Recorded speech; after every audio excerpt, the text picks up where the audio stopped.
Thank you for taking out. Thank you for taking time out of your Monday to have a chat. So we're here to talk about stop motion. My first viewing of this came at Celluloid Screams, where it Oh, okay. was it was one of the two surprise films. Yeah. Uh, and obviously for a lot of the time that this film was on the festival circuit, people to some extent knew what they were getting in for. What was it about? How was this experience sort of different for you as a filmmaker, knowing that people didn't know, they didn't even know what film they were going to be watching. At that particular screening, do you mean? Yeah. Well, I know the festival very well. I know Rob very well. I've had all my films screened there, and I know there are people in the audience um, who would have wanted to see it or been curious about seeing it because they'd seen my short film. So I kind of felt like at least some people in the audience will be up for it. But you never know. It's always fascinating to me to go and watch it with an audience because you just never quite know what people will think. It's always a very interesting and it's sort of unpredictable experience. But having it as a secret film, I mean, people who knew me because from previous editions had seen me hanging around the bar and stuff. So I mean, it was like very obvious. They're like, "What are you doing here?" And I was like, "Oh no, I'm just passing through," because I wasn't allowed to say. So I was just passing through. I just thought it's like, yeah, right. So, and then I think the word kind of spread a little bit. So I actually think quite a few people knew in advance. And this was a film that was sort of partially inspired by your own experiences of making a film. Can you explain how working on Bobby Yeah pushed you to the brink, I guess, and inadvertently led to the creation of stop motion?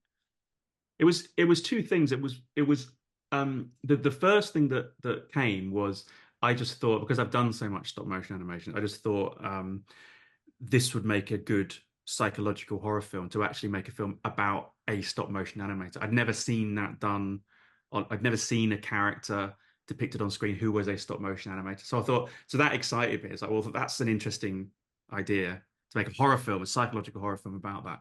And then when it came down to kind of thinking about what the idea would be, the I had this experience of making this film, Bobby, yeah, where you try and impose your will onto the film that you're making, and then after a while, particularly with puppets, there's a strange thing that can happen, which is exciting, which is the puppet seems to almost take on a life of its own. And even though you're animating, it's like it's channeling itself through you. And I'd had that sensation where I was like, the film that I was making was going off in directions I hadn't anticipated. So that became the kind of the main problem that Ella faces in the film is that the film she's making almost has its own consciousness and doesn't necessarily care about her own ideas or where she thinks it's going, or even her well-being. It just wants to be a certain way. And the film is, it's very intense, and you require a lot from your leading actress as Ella. At what stage did you know that Aisling had what it took to play Ella? And was there anything that she brought to the role that perhaps wasn't in the script? Yeah, I mean, I had seen The Nightingale, which was a previous film, so I knew there would not be any problem with intensity because she's intense in that film. And so, yeah, we sent her the script. She responded very positively to it, and I had a Zoom call with her like this, where we chatted about it, and it was so refreshing because she just said straight out of the back. Because there's always this weird thing: you talk to an actor or you talk to a collaborator, and it's not been set in stone. All I knew is that she liked the script, but not necessarily that she wanted to do it. And then straight away, she said, straight off the bat, she just said, "I don't believe in bullshit. I just want to get this out of the way. I really like the film. I want to do it." I was like, okay, brilliant. I want you to do it. And we just could put that aside. Then we were able to just talk about the film. And because I knew straight away she had the right kind of presence and intensity to it. But when she started talking about it, when we first chatted, I knew that she understood it in a really profound way. Like she completely understood the struggling artist side of it because she has been that. Of course, she's gone through hell. And she actually said to me that that being an artist can sometimes be just absolutely horrible, and really demoralizing. And so she channeled that side of it into the role, and kind of knew she would. But I think what surprised me when we were filming is that she brought a level of intensity that maybe was even more intense than the script. Particularly at the end when she really kind of, without spoiling it, things go off the rails. The rage that she has is like really quite amazing. Um, so the film ended up even more, I think, intense than we thought it was going to be because of her presence. But I think she's amazing. I think she's absolutely incredible. Very, very powerful actor. And there's not necessarily a lot of dialogue for her either. There's lots of periods of this film where she is, Ella's on her own and she's doing the Yeah. animation, and yet you, as the audience, always know where she is in her journey, even though, she's not had that sort of like expositional talk to like the best friend Yeah. over coffee or something. Yeah, totally. I mean, that's the other thing I really wanted out of the character is that I wanted to see the thinking. I wanted to see the character thinking, like to see the cogs turning. And again, she's got that. She was because you see a lot of actors who are very slick and they hit their marks and they stay their lines and they're very slick and they're very presentable. But so much stuff is dialogue led, and it's very rare. I mean, when I was kind of researching actors for it, I was struggling to find any modern or many modern films where people just shut up for 10 seconds and just think. So, but I'd seen her do that as well. So I knew because I'd seen a few things of her, not just obviously The Nightingale. I'd seen like an indie film she did. I'd seen her in Black Narcissus. I'd seen her in a few other bits and bobs. So I knew she could do that silence as well, which was very important because it's a very introspective character. And getting any film made is, it takes years and blood, sweat, and tears. And, this, you've done a lot of stop motion in the past, but here you're blending stop motion with live action. How did you find that challenge? That was not the biggest challenge actually of the film, blending the two, because I blended animation and live action together before. I'd done short films that have done that. Um, the big challenge, and when you have, 'cause I felt very confident once you've got a really good DP and a really good lead actor for this film in particular, because the lead actor is in every single scene. So once I had Ashling and I had Leo, who was the DP, who's an amazing DP, you're kind of halfway there. It's like, you point Leo's camera at Ashling's performance, you're kind of like, you'd have to be a real idiot to mess that up. So I was very confident about that side of it. It's more the bigger challenge is more just the ticking clock. Like we shot this in 25 days. So every day you've got like loads and loads of materials to get through. And I'm just looking every day, I would be looking at the schedule and looking at the scenes and just going, we're not going to do this. It's not going to happen. And on a low budget film, if you don't make your day, that scene's very likely not to be in the film. So that was the biggest challenge, and there were a few things we did have to drop along the way, but nothing vital. But that was the biggest challenge. It's just like me pacing around all day, just looking at my watch. And I think the way that you did this was you shot the live action components, and then you went to work on the film within the film elements. Did sort of knowing what you had filmed, did that change then anything that you animated at all, or was it all pretty close to the script still? Yeah, it did change. It did change it because I had the benefit of already having roughly cut the film together, so I could see now. Because then we were doing all the stuff that's on the laptop, or every time we cut full screen into the animation of the film that she's making, that was shot after we'd already shot the film and cut most of it together. So I had the luxury of being able to go, well, okay, I don't need all of this. Feels like it's a shorter clip actually than I originally intended. We want to get on with the story a bit more, so this doesn't have to be as long. I could cut a few bits out, or I could allow some of the movements of Ella influence some of the movement of the characters, and I knew where the live action stuff picked up, so I could tailor the animation stuff to end in such a way that, for example, when the Ashman walks to the door, walks to the window, and then it cuts to her. They come out of the animation, and Ella picks it up from that place. I mean, when you're shooting, you're very quickly having to block all this stuff and go, right, okay, so so someone says, well, where's the Ashman puppet in this shot? Rob. I was like, well, I think I had done my homework, so well, it's going to be there, and then the girl puppet's going to be here, but then you're stuck with that. So when you make the animation stuff afterwards, I've got to make sure that the girl puppet ends up here and the Ashman ends up there. So it does change the way that you approach it. And we have to talk about, we have to talk about the puppets. You had your girl at Celluloid with you. They are gleefully macabre and grotesque. How long did the design and creation process take? Because, they are so stunning to see. It comes out of the script really because it was very important that they were I use this in quotes a bit crap, if that makes sense, because in the context of the film, Ella is making them almost in these kind of reveries of semi blackouts and pure kind of creative sort of madness that she just makes them out of very disparate, messy materials, meat and wax, and there's dirt in there, and there's like bits of wire wrapped that around them and stuff. So you couldn't do too much design on it because that would ruin. They can't be designed in a way. Do you know what I mean? They needed to feel like they'd been born out of just the earth almost.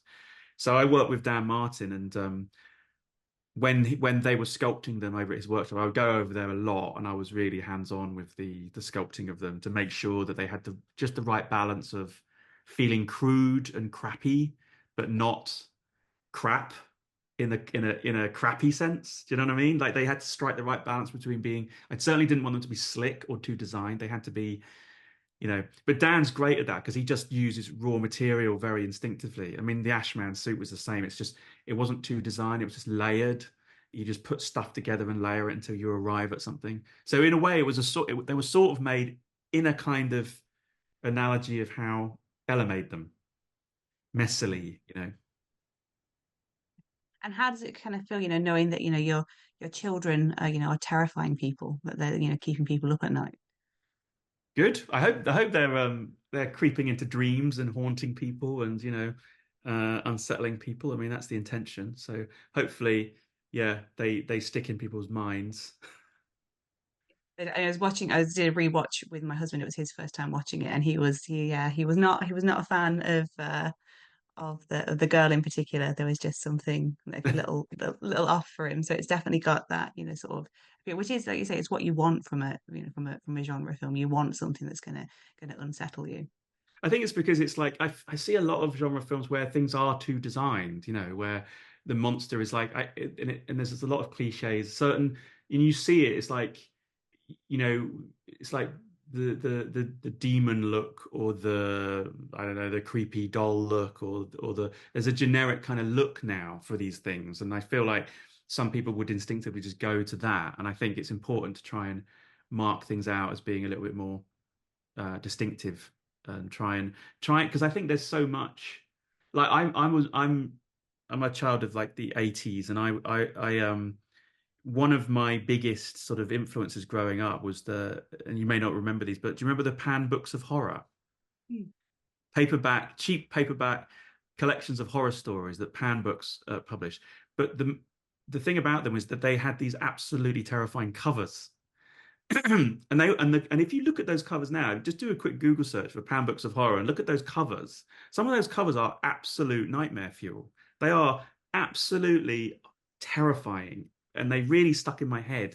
And I kind of feel like I was reaching for that kind of feel in a way, just something that feels a little bit like a horrible childhood memory of some weird thing you saw in a forbidden bookshop or something. Yeah, and see, one of the other character in the film is this young girl who Ella befriends. Now that the film has kind of, it's come on to Shudder and it's done more of its festival thing, are you hearing any interesting theories? Because I think there's two or three ways that you can read that character. Have you heard anything that wasn't necessarily your intention that you think is quite interesting? Yeah, Matt, loads of very weird and interesting theories about it. I mean, for me, it's very clear what she is, but I've been asked a few times to clarify it, but I kind of think it's more fun to just not clarify it because I think people will bring all kinds of interesting theories to it. So yeah, I've had all kinds of theories about her being uh, a demon to a manifestation of a very particular event of abuse that's happened to Ella. All these kinds of theories, and I just feel like it's best doctors just not to comment because I think it's more fun if people just have their own theories about it. For me and Robin, who co-wrote the film, it's very, very clear and very obvious. And in fact, in the script, it's more spelled out than it is in the film. But we actually took that out because we wanted it to be as elusive as possible, really. Yeah, I think that's one of the strengths is that sort of like ambiguity, and like you say, I guess very much like Ella is doing with with the film within the film of putting herself into this film. The viewer can then put themselves into that relationship. Yeah, it's like a Rorschach test. You can look into it and see shapes and things, and I think that's a really interesting way to leave films because it's like there'll be all kinds of theories about it, and every viewer will probably have a different experience watching it. I think for people who aren't necessarily familiar with, seeing like short films at genre festivals and things, seeing this sort of stop motion animation will be, quite shocking to them. I guess most people are used to, your Wallace and Gromits and, Aardman. For anybody that sort of sees this film and goes, oh, so you can make it dark. Are there any sort of like tips and, hints that you would give to aspiring stop motion animators? Um, I would say that animating meat isn't advisable because it just it kind of gets everywhere. It kind of comes apart and gets everywhere, but also it dries out and it doesn't actually animate very well. So in the film, we didn't actually end up using meat, and it looks like meat, but it's actually not. It's silicone rubber made to look like meat because meat's not actually that good for animating with, or at least I found it's not very good. So I would say find materials that look if I mean I'm assuming everyone just wants to make films that look like meat, but there are other materials you can use, of course. But if you wanted to kind of make, in my experience, I like making things that have that sort of visceral kind of quality, and I found using materials that resemble the stuff rather than the stuff itself is better. I have used toenails before though. Yes, I did. I did read that. That was, I think it was quite a collection as well, wasn't it? Yeah, I collected them for about a year, I think, or maybe longer, a couple of years. Yes. And stop motion, obviously, it's available to watch in Shudder, but is also releasing on Blu-ray, which again is a feat in itself because unfortunately so many films kind of go onto a streaming platform and then get lost. Why should people buy a copy of this film? Why is it important that they have this in their homes? I mean, I'm a believer of physical media. I think having a library of films is just really nice. You can just go and pick it out and watch them. But the other thing about streaming is films come and go off streaming. They don't stay forever. They'll be there for a while and then they'll disappear again. And there's loads of films I've kind of that I've noted. Oh, I must get around to watching that. On whatever streaming platform, and then I go back to watch it and it's not on there anymore. And then you look around and it's like, oh, okay, well there was a Blu-ray released years ago, but that's out of print. So it's like, okay, how do I watch this film? So physical media, I think, is a way of keeping stuff. For me, at least, it's like having a collection of films that are just always there. It's like every time I want to see it, or as a filmmaker, I might want to reference something in a film. I need to kind of show a clip of a film to a particular collaborator. It's like I need a copy of that film. So for me, it's a very important part of it. I think I feel the same way about music and books as well. I don't read books on Kindle. I have a library of books.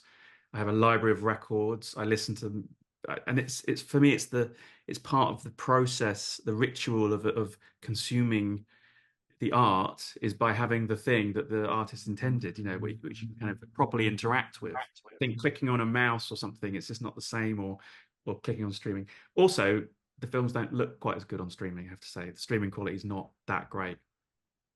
So those are my reasons. Yeah. I also think it's, having a physical media collection is kind of almost like a nice little way to work out somebody. Like, you go to their house and you look through their shelves and you're like, oh, I like that film, or oh, I've read that book, I thought it was good. And it's kind of like a nice little sort of like test where you go, okay, yeah, these are my people, or Yeah, yeah, yes. definitely. Yeah. Yes. Well, I will thank you so much for your time and wish you the best of luck with the release. I'm definitely going to be getting a copy because, as you can see, I am one of the physical Yeah, media me too. champions. So yeah, I'm looking forward to having that and traumatizing my husband with the little girl Great. again. Please do traumatize everyone you can with it.